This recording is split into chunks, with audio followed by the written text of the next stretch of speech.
What's up, everybody? Zack Snyder's Justice League, or Justice League the Snyder Cut, whatever you want to call it. I personally call it Zack Snyder's Justice League because that's the name that shows up at the end of the credits. So that's the name I'm going with. I'm pretty sure that if it's in the credits, that's the name that the director intended this movie to be called by. And since, yes, this is technically a director's cut because it's not the theatrically released version, that's the name I'm choosing to go by. Now, enough talking about the name because that conversation was going nowhere. Zack Snyder's Justice League, I watched it last night, all 4 hours of it, and yes, I watched it start to finish. I didn't take breaks in between. And the first thing I gotta say right off the bat is there's no reason this movie needs to be 4 hours. This should not have been a 4-hour movie. To be quite honest with you, it could have worked just the same as a 3-hour movie. Now, the main reason I think really detracts from the movie, and the reason is also one of the main reasons it is 4 hours, there are way too many slow motion shots that just they weren't really doing anything for the movie. They weren't even doing anything for the specific scenes that they were in. They were specifically there to slow down the movie because apparently Zack Snyder desperately wanted this movie to be 4 hours because of reasons I will never understand. This movie does not need to be 4 hours. There's no justification for it to be 4 hours.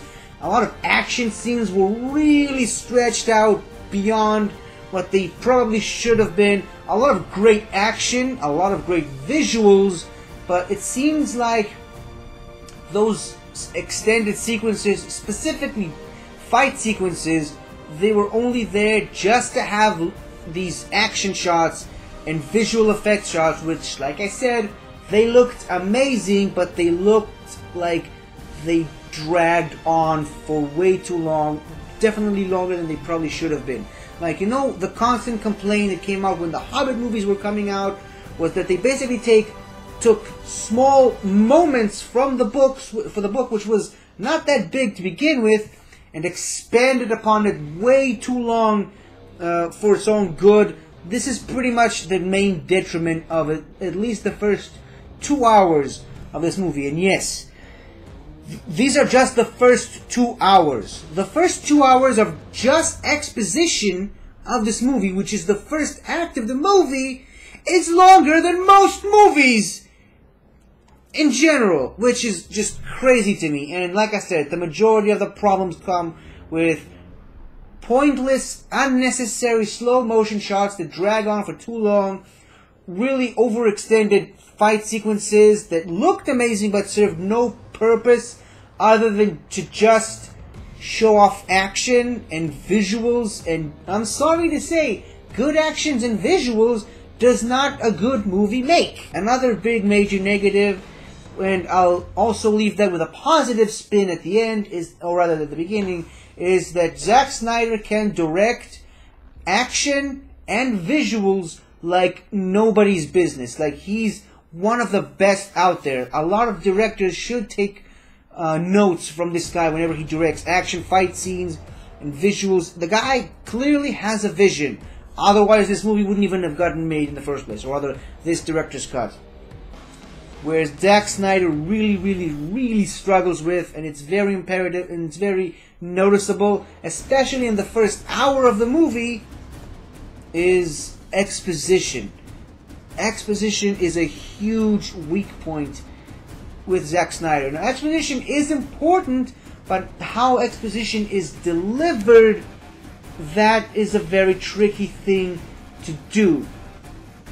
Especially in movies, and especially for Zack Snyder, apparently, which is one of the main problems in Batman vs. Superman. A lot of the exposition stuff, most of it was unnecessary in my opinion, was the main detract of the movie. And I like Batman vs. Superman.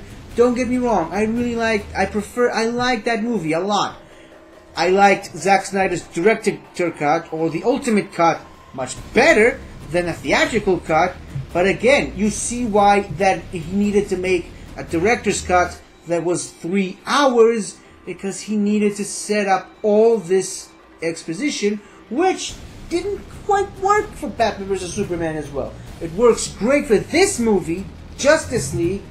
While I will say that the exposition was necessary to understand certain plot points and character motivations, like I said, they were too long, and it felt like Zack Snyder had this need to explain and over-explain every single detail in the movie, as if fearing somehow that moviegoers will get lost somehow in trying to understand the main plot of the movie. I mean, there's no way of sugarcoating it. He felt the need to explain why every single thing in the movie was happening, why the mother boxes are activating, and yes, I am going to be talking spoilers here. There's no other way to talk about the movie without spoilers. He needed to explain why the mother boxes were happening, what happened to Steppenwolf, what happened 5,000 years ago in greater detail than ever before, and why Steppenwolf feels the need to satisfy Darkseid, which inevitably made Steppenwolf a much better character. I will admit that, but all that exposition was really unnecessarily wrong. A lot of exposition with the Flash and his father, and they made a huge deal that they were bringing back Kiersey Clemons as Iris. She was barely in the movie! Like, she was in that one scene, and she had maybe 1 or 2 lines of dialogue. So why would you make such a huge deal about bringing back Iris for the Barry Allen storyline if it doesn't serve any purpose? Other than just, they met, and maybe they'll meet again in the Flash movie, who knows. It was great to see Willem Dafoe again as Volko. I'll take Willem Dafoe as Volko any day of the week. He's kind of unnecessary. He was supposed to be in the original theatrical cut. He wasn't in the Joss Whedon cut. And it didn't matter that it wasn't there because he wasn't really needed in that movie. You didn't need him in that movie. You didn't need him in this movie. Like I said, a lot of exposition, and the main story doesn't even start until the 2-hour and 15-minute mark. Superman, which we all know is back in the Justice League movie, Superman himself doesn't show up until 2 hours and 44 minutes into the movie, which is 44 minutes longer than the theatrical cut. Like, a lot of setup, a lot of ridiculous stretching of time. They basically took the theatrical cut, which was around 2 hours, and stretched it to 4 hours for the sake of making it longer. There was no justification to make it as long as it was. I did enjoy a lot of the stuff that he added with Cyborg. I enjoyed a lot of the Cyborg stuff, and you can tell why Ray Fisher was upset about the stuff that happened in the movie, because they basically cut out his entire storyline. While it was great, it was not necessary for the movie. Like, people wanted to say, before the movie came out, people wanted to say that they needed a Cyborg standalone story, they needed a Flash standalone story to set up these characters to get to Justice League, which is how Marvel did it, and it worked for Marvel. Not necessarily saying it's going to work for DC if they tried it, but a lot of other people pushed back on that, and they said that they could have introduced the Flash and Cyborg and Wonder Woman and Aquaman in this movie and made it work. Zack Snyder clearly did it. It works, but he needed 4 hours to do it. Like, why would you do that? James Gunn, just for comparison, because I'm going to have to compare it to Marvel at some point, James Gunn, with the first Guardians of the Galaxy movie, he was able to do just as good of a job. He outdid Zack Snyder's job, and he did it in half the time. He didn't need a standalone Star-Lord movie, and a standalone Rocket and Groot movie, or a standalone Gamora movie, Drax movie. You didn't need all that exposition. All you needed to do came as soon as you saw those characters on screen, as soon as they started speaking. That's how great exposition works in team-up movies for comic book films. Not so much in this one. So, enough about the negatives, because the negatives, like I said, mainly come in the first 2 hours. Other than that, like I said, I really enjoyed how the story ended up being. I don't necessarily think it's any too different from the theatrical version that we saw from Joss Whedon. I think the main reason people hold this in such high regards is mainly because we have the Joss Whedon version to compare it to, which I will admit, this version is much better. But for the most part, it's pretty much the exact same story. Let me just break it down for you, okay? Here's where we get into spoiler territory. Alright? So, Superman dies. The mother boxes are activated. Steppenwolf comes to Earth. Batman and Diana are trying to recruit other heroes to fight against Steppenwolf. Steppenwolf takes the first mother box from the Amazons. Batman talks to Aquaman. He says no. He talks to Flash. He says yes. Diana talks to Cyborg. He says maybe. Meanwhile, Steppenwolf takes the second mother box from the Atlanteans and beats Aquaman's butt. Kidnaps a bunch of scientists, interrogates them underneath the river. And Batman, Wonder Woman, and the Flash meet James Gordon on a rooftop. Cyborg joins them. They go to fight Steppenwolf. They get their asses kicked. Aquaman shows up in the last minute to save them all. They escape. The team uses the third mother box to bring Superman back to life. He comes back angry, kicks all of their asses, and flies away with Lois to the farm. Steppenwolf gets the third mother box. He starts to convince the Unity. The team goes to Russia to stop him.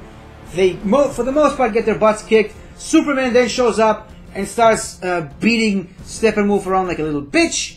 Then they defeat Steppenwolf together. They stop the Unity, save the world. They're a team, and they all go their separate ways. I basically described the plot of both movies. That's basically the entire thing. It's the same movie, more or less, with some added bonuses, like I said, stretching things out to make it 4 hours when it probably shouldn't have been 4 hours. Unnecessary slow motion shots, unnecessary visual effects. The only major difference, and this is a huge spoiler, the main difference that this cut added to the story that wasn't in the theatrical version is that the anti-life equation is on Earth. That's the only major difference that happens in this movie that wasn't in the theatrical cut. And to be honest, it wasn't necessary to be there. Like, when I saw that they were going there, I was like, please don't tell me that the anti-life equation is on Earth. Please don't go there.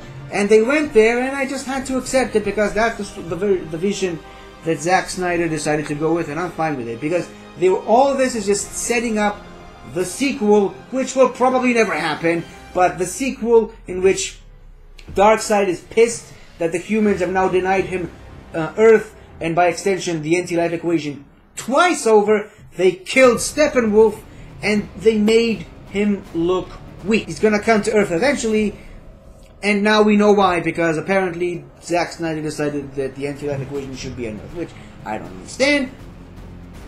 But whatever, okay? Let's just try to ignore that bit of detail. Now obviously another major change that was, again, really unnecessary, but spoiler alert, again, the Unity succeeds, the Earth gets destroyed, Apocalypse shows up with Darkseid and the rest. The Earth gets destroyed, everyone dies except for Barry Allen, which uses the Speed Force to reverse time and save everybody. I just gave away the major spoiler at the end. It was a great looking scene. It was completely unnecessary, other than that just to say, hey guys, remember in 1978 when Lois Lane died in the Superman movie and Superman flew around the Earth and reversed it to reverse back time to bring Lois back to life? This is exactly the same thing, but with Flash. This is the exact same thing, and like I said, it was pointless, unnecessary, and it was just an excuse to show off more great visuals and a great action scene. Oh, and by the way, remember Bruce Wayne having that big dream where he saw the apocalyptic future, where apparently Apocalypse arrived, you see the Omega symbol, Superman is like a tyrant killing people, and then he has another separate dream where Barry Allen comes from the future into the past to warn him about Superman and about Lois Lane. if you were looking for closure about that, keep waiting, because all they did was they basically went with the Lord of the Rings Return of the King angle, where they had like 17 different endings. One of them was another dream by Bruce Wayne, where he dreams he's in the future. Apparently Aquaman is dead because Superman killed him. Okay, fine.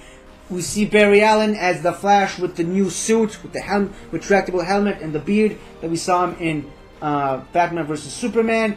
Apparently Deathstroke is there also. They're friends now, Deathstroke and the Batman. Joker's there, and he does absolutely nothing other than just be the Joker, I guess, be more annoying than he was. And I guess the only reason that they had that scene with the Joker is because, ironically, Jared Leto's Joker and Ben Affleck's Batman didn't really share too many screens together in the DCEU up until this point. And it was only there just to throw jabs at Bruce Wayne, telling him, laughing about him that he lost his parents and his Robin, and it was a completely pointless scene. And speaking of pointless, guess what? The Martian Manhunter is there! Why is he there? I don't know. To set up a sequel, maybe. He's there only in just 2 scenes. He's revealed to be the Lieutenant Colonel Air Force guy from Man of Steel, who also showed up in Batman vs. Superman. Turns out he was the Martian Manhunter the entire time. Who knew? He also shows up right at the end to tell Batman that, hey, I heard you're building a team, and I'm an alien, so when you go back to search for more recruits, think of me. Okay, bye! Let me just be clear. I'm not mad that this movie was 4 hours. I'm fine with watching long movies. I mean, basically every week I watch 3 Schmoedown matches back to back to back, and sometimes 4 matches back to back to back to back to back. Each one is an hour long, so I have no problem with long stuff. What I do have problem with is where it's long for basically no reason other than just to be long.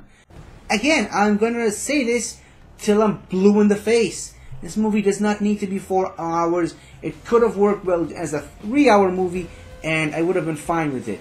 The idea to put it into separate chapters, like a comic book, was also a neat idea, but eventually it served no purpose other than just novelty.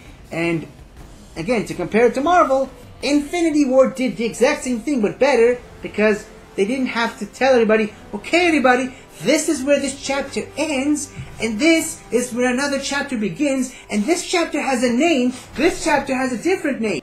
I don't want this to just turn into just a big crap fest on Zack Snyder. I actually love Man of Steel. I really liked Batman vs. Superman, the ultimate cut, which is, I believe, to be the only cut of that movie. This movie, though, I liked it, but again, it was unnecessary. A lot of stuff that we saw in this movie already happened in the Joss Whedon version. The major thing that was in the Joss Whedon version that wasn't in this version, and I'm happy it wasn't there, was Diana getting upset at Bruce and Bruce fighting back, and they eventually fight.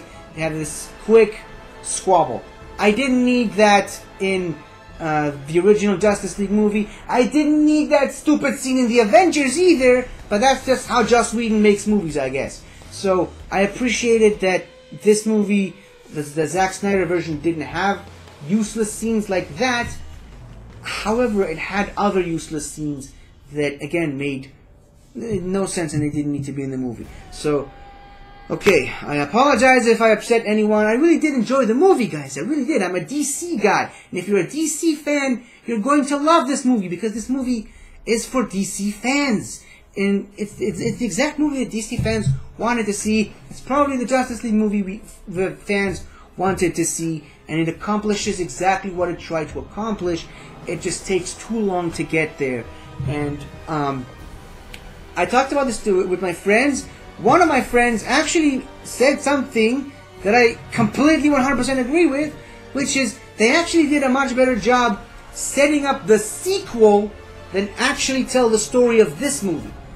Which is exactly what I felt like watching the movie. It felt like all Zack Snyder cared about was to set up the next chapter, which, like I said, probably will never happen, but he focused more on setting up that sequel than to actually tell the story in front of him. And I don't know. That took a lot out of me. I apologize again if I've upset anyone who liked the movie. Again, like I said, I enjoyed this cut a lot. But there was too many... Let's just say that the bad outweighed the good, because there was more bad than good. Because the slow, unnecessary, long exposition stuff was 2 hours and 15 minutes of the movie versus an hour and 45 minutes of the movie, which was good. And just like the Avengers movies, you know, you have to struggle through the boring stuff at the beginning on the helicarrier and all this stuff to get to the main fight scene at the end for the Battle of New York. That's how I felt watching this movie, except that the boring parts, the long, extended stuff, which was unnecessarily long, was about as long as an entire freaking movie. So that's basically the main problem I have with this movie, is that you can just cut out the first 2 hours, or maybe even an hour and a half, and this movie works just as well, if not better, without it. That's all I have to say about the movie for now. Go ahead in the comment section, tell me why I'm wrong for having an opinion, and why I should burn myself at the stake for not singing the praises of Zack Snyder's Justice League. A movie that, again, I really enjoyed. I just felt it was too big of Zack Snyder patting himself on the back and telling himself that he's a great filmmaker. That's basically what I felt like watching the movie. Anyways, I really hope this review hasn't thrown you off from watching the movie. It's a really good movie. You should watch it. Just, you know, take the time to really appreciate what this movie is. Justice League, the Zack Snyder cut, Zack Snyder's Justice League, whatever. Justice League 2021. That's the if you want to call it that way. And that's all I have to say about this movie for now. And I gotta go rest. For the record, though, one final word. I will say that if I ever have to do a DCEU rewatch, I am watching the theatrical cut because it's much more focused than this movie, which was longer and unnecessarily wrong. I don't think I can sit through that movie again for a while. Anyways, yeah, Justice League, the theatrical cut. Go watch it, enjoy it, judge it on your own merits, and come back and tell me why I'm wrong. So that's my biggest advice to you. That's all I have to say. This review was almost as long as the movie itself. So I gotta go now. Thank you for watching, and I'll see you guys the next time there's a movie to watch. Hopefully, it's a movie that I'll have more positive things to say about. See you then. Hello again, everybody! I really hope you enjoyed this video, because I really enjoyed making it. So, if you like what you've seen here, please remember to like, share, comment, and subscribe for more awesome content like this. So, until next time, guys, I'll see you guys next time.